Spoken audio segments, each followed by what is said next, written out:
Hey guys.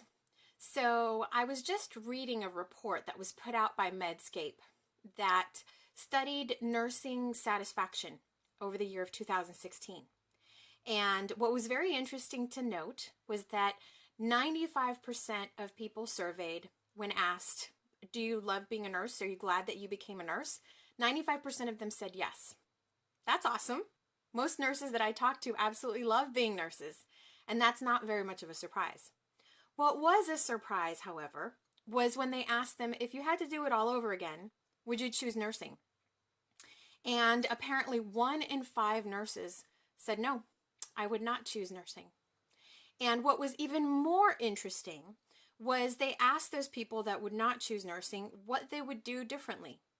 And so a couple of the options that were available were maybe choosing a different area in nursing to work in, maybe cutting back on hours, maybe going back to school to advance career, or going back to school to leave nursing altogether, or looking for a job outside of nursing. So those are some options, right?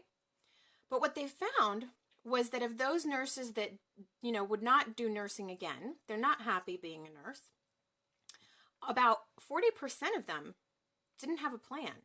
They didn't do anything. They just were not happy, and they stayed there.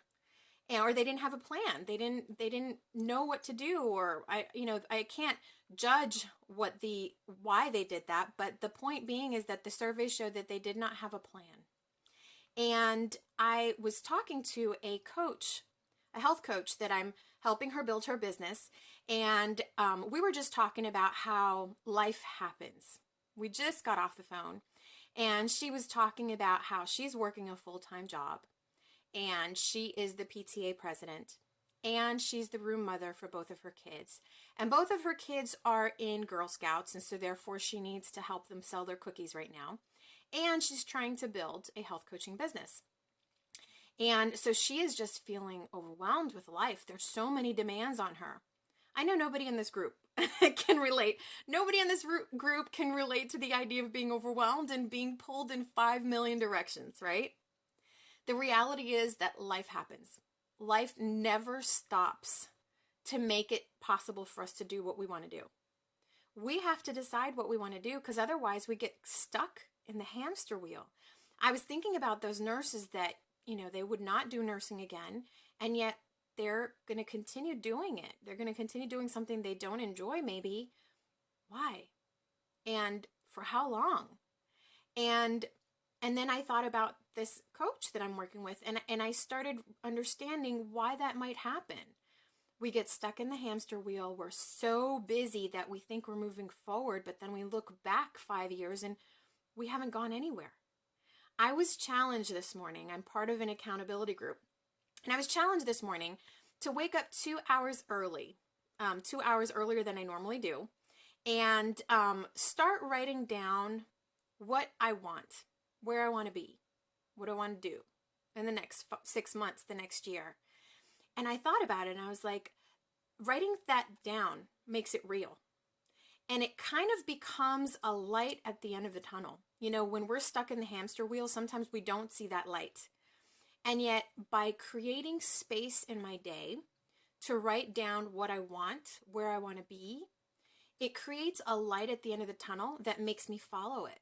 You follow the light at the end of the tunnel, right? And so it kind of pulls you towards it.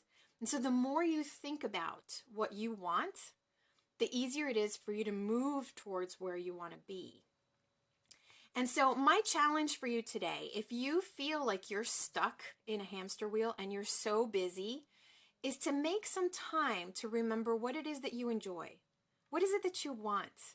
Why are you doing everything that you're doing?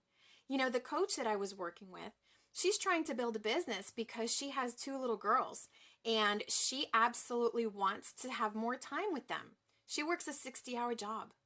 And yet to replace her income, it's going to require some investment of her time to build a business that allows her to spend time with her kids. And that's really important. Some of you in this group may have decided to go back to school. Even with life happening, you've decided to carve out the time to go back to school, to create a different ending to your story. You know, they say that if you want a different result, that you need to do something differently. And that means getting off the hamster wheel. That means recognizing that sometimes we are on a hamster wheel. So I would love to hear from all of you if you do decide to carve some time out to do some of a brain dump of where you want to be, what you want to have, what you want to do in the next 6 months, and how that helps you create clarity on what your next step should be.